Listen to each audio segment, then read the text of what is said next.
All right, so have you heard about DEKA Fitness Challenges? I have, They're yeah. getting pretty popular. Yeah, they are. So we're going to dive deep into that today. Awesome. For anyone thinking about trying one, basically it's like a modern decathlon, testing strength, endurance, and grit with these 10 standardized zones. Right. But the cool thing is it's designed for everyone. Yeah, for sure. Like no matter where you are in your fitness journey. Absolutely. You sent over some great articles and even the official DEKA rule book. So sounds like fun. Yeah, it should be. Yeah. We're going to unpack what makes DEKA unique, explore those different event formats. Okay. And then see if maybe you listening are ready to take on a DEKA challenge yourself. That's great. What do you think is really at the heart of DEKA? Well, what's fascinating is that DEKA really focuses on functional fitness. Okay. Helping you be stronger in everyday life. Okay. So it's not about lifting, crazy weights. Right. It's about building a well-rounded skill set, Mm-hmm. Think about carrying your groceries up the stairs, keeping up with your kids. Yeah. That's the power of functional fitness. It's applicable to Absolutely. real life. It is. Okay, I'm feeling motivated already. So I noticed right away there are different DEKA events. Right. You've got DEKA Fit, DEKA Mile, DEKA Strong. Yeah. Almost like choose your own adventure. It is. So can you break down those core differences? Sure. Between the three? Okay, so the main difference is in the running distance. Okay. DEKA Fit is a real endurance test, Oh. combining a 5K run with 10 challenging zones, Wow. each spaced 500 meters apart. That sounds intense. Yeah, definitely get your heart pumping. Yeah. Then you've got DEKA Mile. Okay. Like the name suggests, it's 1 mile total, broken into 0.1 mile bursts before each zone. Gotcha. This format's great if you're strong, but maybe not ready for a 5K. Makes sense. Allows athletes to really excel in those strength zones without being bogged down by long runs. Okay, so less endurance, more focused bursts. Yeah. What about DEKA Strong? DEKA Strong. Does that eliminate the running? Yeah, you got it. Okay. All about maximizing strength and power. Okay. So you're moving directly between the 10 zones, no running involved. I see. They mentioned zones 4 and 8 are modified. Right. In the non-running formats. Does that mean easier? Usually modifying something means making it less intense. You would think, right? Yeah. But not necessarily modified in this case, just means different. Okay. They've adjusted the zones to fit those non-running formats. Yeah. But they're still challenging. Okay. For example, in DEKA Fit Zone 4, you're launching a medicine ball at a target during a sit-up. Oh, wow. But in DEKA Mile and Strong, it shifts to more traditional sit-ups while holding a weight. Oh, okay. So emphasizing core strength and stability. Got it. Still challenging, just tailored. So still a good challenge. Okay. For sure. All right, let's get into the specifics here. What are these 10 DEKA zones all about? Right. Paint us a picture. Okay, we kick things off with Zone 1, 30 weighted, alternating reverse lunges. Okay. Really testing your balance and stability right out the gate. Right away. Working those legs and glutes. Ouch, my legs are burning just thinking about it. I know, right? Okay, what's next? Zone 2, 500-meter row. All right, back to cardio. Yeah, this one's all about cardiovascular endurance and power. Okay. You'll be using your arms, legs, and core simultaneously. So a mix of strength and cardio. Right from the start, yeah. That's Zone 3? Zone 3 is the box jump overs or step overs, 20 reps total. Okay. A great test of explosive power, agility, and coordination. Wow, they're hitting all aspects of fitness here. Yeah, they are. All right, Zone 4? Zone 4, as we mentioned, changes depending on the format. Right. But regardless of the variation, it targets those core muscles. Okay. Whether it's weighted sit-ups or the medicine ball throws in DEKA Fit. Okay, so tailored but still tough. Yep. Zone 5, are we back to cardio? You bet. Okay. 500 meters on the ski erg. Oh, man. A real burner for upper body endurance and grip strength. I'm starting to sweat just listening to this. I know. All right, Zone 6 sounds interesting. Zone 6 is the farmer's carry. Oh. You're carrying weights in each hand for 100 meters. Mm-hmm. DEKA Fit adds a maze to this one. Oh, really? Challenging not just your strength, but your mental focus. I would be going in circles. I know, right? Zone 7, 25 calories on the air bike. Oh my gosh. Really going to have those quads screaming. Yeah. A great test of anaerobic capacity and leg power. I think I need to start training just for this conversation. You do. Zone 8. Hit me with it. Zone 8, another one that varies by format. Okay. But it's all about that shoulder and upper body strength. Okay. In DEKA Fit, it's the dead ball yoke. You're lifting a weighted yoke over a bar. Yeah. In DEKA Mile and Strong, it's the dead ball shoulder. Gotcha. Focuses on shoulder stability as you hoist that weight. So you're still getting that upper body. You are. Okay. Yep. 2 zones left. Bring on zone 9. All right, zone 9, a true test of grit. Okay. 100 meters on the magnetic resistance sled. Push-pull. Oh, wow. Raw power and determination here. Yeah. You're wrestling that heavy sled across the zone. Oh, my gosh. It's no joke. Okay. And for the grand finale, The grand finale. zone 10. Zone 10 brings us to the infamous weighted burpees. Oh, yeah. I've heard about these. 20 reps with a weight, Wow. demanding everything you got left. Yeah. Full body strength, cardiovascular endurance, and, let's be honest, sheer mental toughness. Yeah, for sure. It's a fitting way to finish a DEKA challenge. Whew. I am exhausted just hearing about it. I bet. And I was looking through the DEKA rulebook. Okay. I noticed some really interesting details. Yeah. They're really serious about fairness and consistency. They are. Aren't they? What's fascinating is how much attention they pay to creating a level playing field. Right. Like each zone has specific weight requirements. Right. And these are categorized by gender and age group to ensure it's inclusive. I like that. Yeah. And they even have modifications for youth participants. That's awesome. It is. So they really want everyone to be able to They do. participate. Yeah.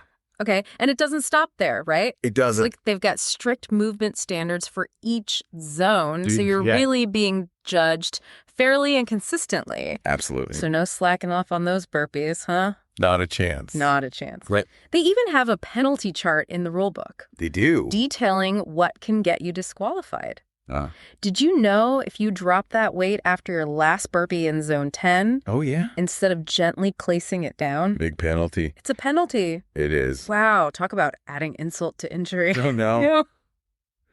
I'm really starting to get it. Now it's not just about being tough. Right. It's about discipline and precision, too. Absolutely. Yeah. It's that combination of physical and mental strength, along with the commitment to the rules, Yeah. that makes DEKA so unique Yeah. and compelling. It's Yeah. a challenge. You know, something else that caught my eye about DEKA is this team aspect. Oh, yeah. What's the deal with the team events? So Team DEKA events are a whole different ballgame. Okay. It's all about collaboration, strategy, and trust. Okay. You can form a team with another adult, 2 youth athletes, even an adult-youth combo. That's cool. And the best part is, Yeah. you can strategize beforehand. Okay. Divide up the reps, meters, and calories to really play to each other's strengths. So it's not just about individual strength then. No, It's about working together, figuring out the best approach. exactly. Okay. I bet that adds a whole other layer of complexity. It does.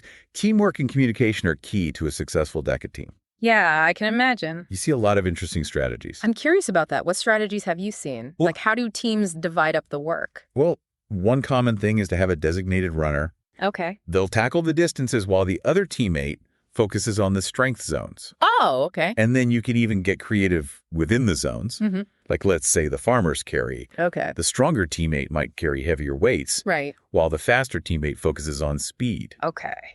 So there are tons of possibilities. So I bet there's a lot of strategic planning that goes on before a Team DEKA event. Oh, there is? Now, before we move on, I want to touch on 2 other DEKA challenges that I saw. Yeah.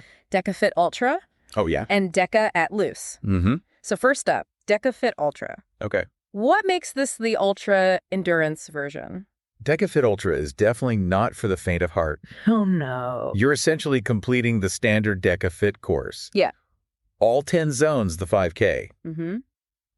But not once, not twice, Oh. but 5 times in a row. Kidding? I'm not. That's 25 kilometers and 50 zones total. It is a truly grueling test of mental and physical stamina. It requires a whole other level of preparation and strategy. I can only imagine the Yeah. mental fortitude It's tough. you need for that. It is. Okay, let's switch gears to DEKA Atlas.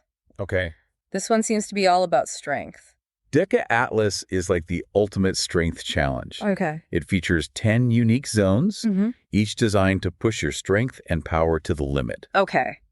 We're talking barbell thrusters, burpees over a bar, Oh my gosh. surrender lunges, dumbbell bear crawls, Oh my.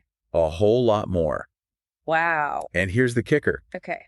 You only have 30 minutes. We have 30-minute time cap? 30 minutes. So it's not just about being strong, it's about being fast, too. Exactly. Wow.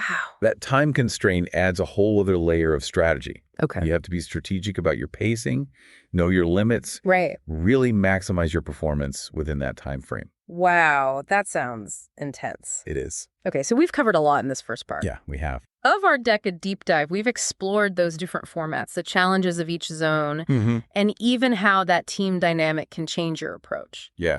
But before we decide if DEKA is right for you, Right. we need to understand the rules of the game. Yeah, that's important. So when we come back, we'll delve into those specific regulations that make DEKA so unique and respected in the fitness world. Sounds good.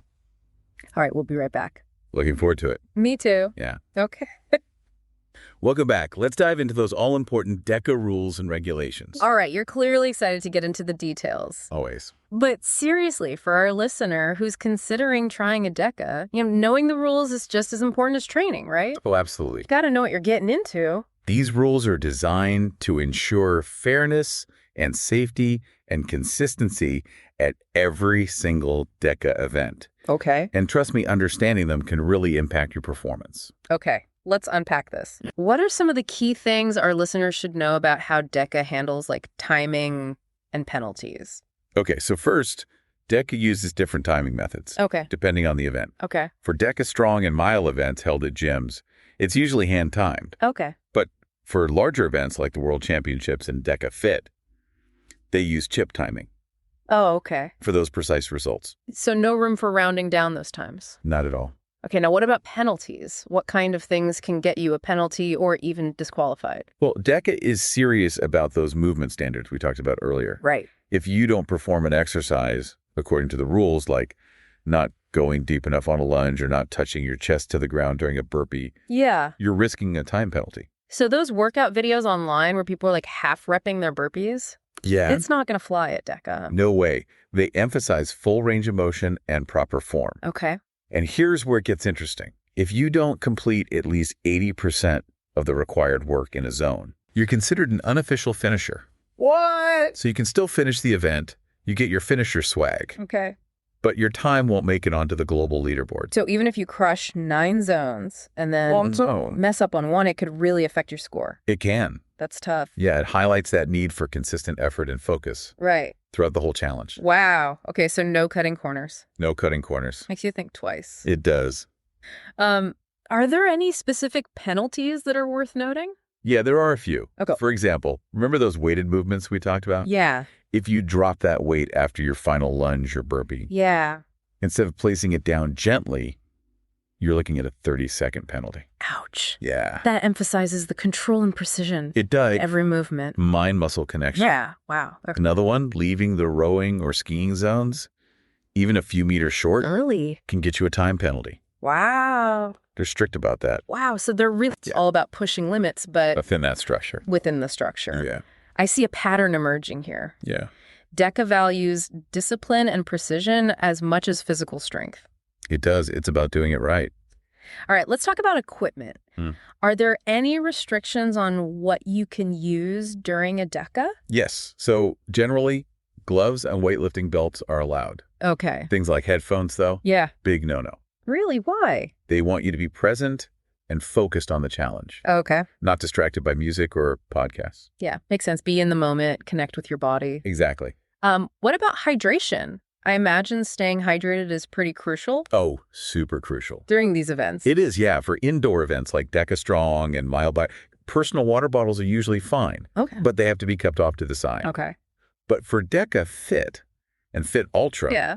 personal water bottles and hydration packs aren't allowed. Wait, seriously, why? So they provide water stations along the course. Oh. So you'll have regular opportunities to hydrate without needing to carry anything extra. Gotcha. Keeps things fair, makes sure everyone's on a level playing field. Yeah, it keeps it standardized. Exactly. Okay, I get it. What about conduct during the competition? Sure. Are there rules about how competitors interact with each other? Oh, yeah. So impeding another competitor's progress, whether intentional or not, Yeah. is a serious offense. Okay. And accepting help from anyone other than a DEKA official Yeah. could get you disqualified. Wow. Okay, so they're strict about that. They are. It's about sportsmanship and fair play. Yeah, it's not just about beating the other competitor. Right. It's about respecting them and the integrity of the event. Absolutely. Now, something else that I noticed that sets DEKA apart is their anti-doping policy. Yeah, they're really serious about keeping the competition clean. Yeah. They conduct random drug tests. Okay. And they adhere to the World Anti-Doping Agency's banned substance list. So no shortcuts allowed? No shortcuts. Okay. DEKA is about achieving fitness naturally. Now, what are the consequences if someone does test positive? The penalties are pretty strict. Okay. A first offense can result in a 2-year ban from all DEKA events. Wow. And a second offense could lead to a lifetime ban. Wow. They don't mess around. They don't. Okay, so for our competitive spirits out there who are dreaming of competing at the DEKA World Championships, Yes. Can you explain how age group rankings and qualifications work? Okay, so DEKA uses your age as of the end of the DEKA race series, Okay. which is usually around September 14th, Okay. to determine your age group for the leaderboards Mm-hmm. and World Championship qualifications. So if you happen to have a birthday during the series. You'll compete in your new age group. Oh, wow. So they have specific age groups for individual and team events. Okay. And for the different formats like Ruck and ATLAs. Okay, so they really make it fair. They do. It's all about making sure everyone's competing against others. Right. In a similar age range. Right. Okay, so our listener needs to be strategic about when they compete and how they train leading up to those events. Exactly. Now, before we wrap up this part of our DEKA deep dive, I want to touch on one more crucial aspect, the rules. Okay. Safety. Oh, that's huge. It seems like DEKA is really committed to a safe environment. Yeah, safety is a top priority for DEKA. Yeah. What kind of safety measures do they have in place at events? Well, for starters, all events have trained medical personnel and volunteers on standby. Okay. Ready to assist with any injuries or emergencies. Okay, that's good. Yeah. And before each event kicks off, there's a mandatory safety briefing. Oh, okay. Where they go over the rules guidelines and, most importantly, proper form and technique to help prevent injuries. So they're emphasizing prevention as much as they are Absolutely. prepared for any issues. Exactly. That's good to hear. It is. So they really seem to want people to push themselves, but to do it safely and responsibly. It's all about finding that balance between pushing limits and ensuring everyone's well-being. Well said. Now that we've explored all the ins and outs of DEKA, from those different formats and challenges to the rules and safety measures, the big question remains, is DEKA the right challenge for you? That's a big one. Let's find out when we come back. Yep. Okay, we're back for the final part of our DEKA deep dive. All right. We've explored those different formats, the challenging zones, the team dynamics, and even all those rules. Yeah, a lot of info. Now, the big question. Right. The big one. Is DEKA the right challenge for you? You know, here's the thing about DEKA. It can be for anyone, no matter your fitness level. I like that. It's not about comparing yourself to others. It's about pushing your own limits and celebrating your personal achievements. I love that it takes the pressure off a bit. Yeah. So for our listener who's feeling intrigued but maybe a little intimidated, what advice would you give him? First, don't be afraid to just start. Okay. DEKA has so many formats. Yeah. You're bound to find one that aligns with your strengths and goals. Oh. If you're a seasoned runner, DEKA Fit could be your thing. Yeah. Love strength training, maybe DEKA Strong. Makes sense. And if you want a little bit of both, DEKA Mile strikes a great balance. Yeah. Find your sweet spot. Exactly. What about the community aspect? Is DEKA supportive of newcomers? Oh, absolutely. DEKA has an incredible community of athletes and coaches. Well, good. Always willing to lend a helping hand. That's great. So don't hesitate to reach out, ask questions, find training partners who can motivate you. It's all about support. It is. So for our listener who's saying, okay, I'm ready to do this, where do I even begin? Well, I recommend starting with a DEKA website. Okay. They have tons of resources, training plans, videos. Yeah. And they even have a DEKA calculator that helps you estimate your potential score based on your current fitness level. So no need to go in blind. Not at all. Okay. What about training advice? Are there specific exercises or training styles that are really good for DEKA? Well, since DEKA tests a variety of skills, it's crucial to incorporate strength training, cardio, and functional movements. Okay. Think compound exercises like squats, deadlifts, rows, push-ups. Okay. Core workouts are also super important. Planks, sit-ups, medicine ball work. Okay. All that good stuff. So a well-rounded approach. That's it. No shortcuts here. Nope. And don't neglect grip strength training. Oh, yeah. Trust me, those farmers' carries man, can be a real killer. If your grip gives out. Yeah, exactly. Okay, good point. Any other tips for maximizing your performance on DEKA Day? Well, pacing is key. Remember, it's not a sprint.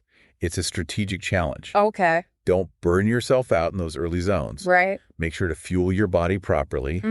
Hydration and nutrition are so important. Yeah, fuel those muscles. And most importantly, have fun. Right.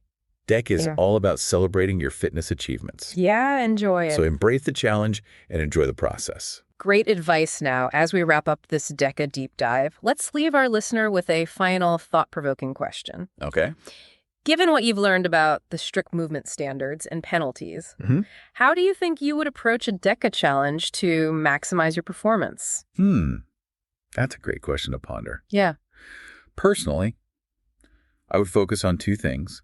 I'd make sure to practice those movement standards really diligently to avoid those penalties. Yeah. And then I would spend some time strategizing my approach to each zone. Right. Pace yourself. Exactly. Figuring out how to pace myself effectively. It's not just about brute force. Right. Work smarter, not harder. Exactly. Okay, I like it. Well, there you have it, folks. Your DEKA deep dive packed with all the information you need. Hopefully some inspiration, too. Yeah, and inspiration to conquer this epic fitness challenge. We explored the different formats. The zones, the rules. The zones, those crucial rules. The training tips. Training tips. We even touched on DEKA Fit Ultra. Right, for the endurance junkie. And ATLAs for the strength enthusiasts. That's right. So what are you waiting for? Head over to the DEKA website, find an event near you, and get ready to unleash your inner athlete. It's time. We'll be cheering you on every step of the way until next time. Keep pushing those limits. Keep pushing those limits and celebrating your fitness journey.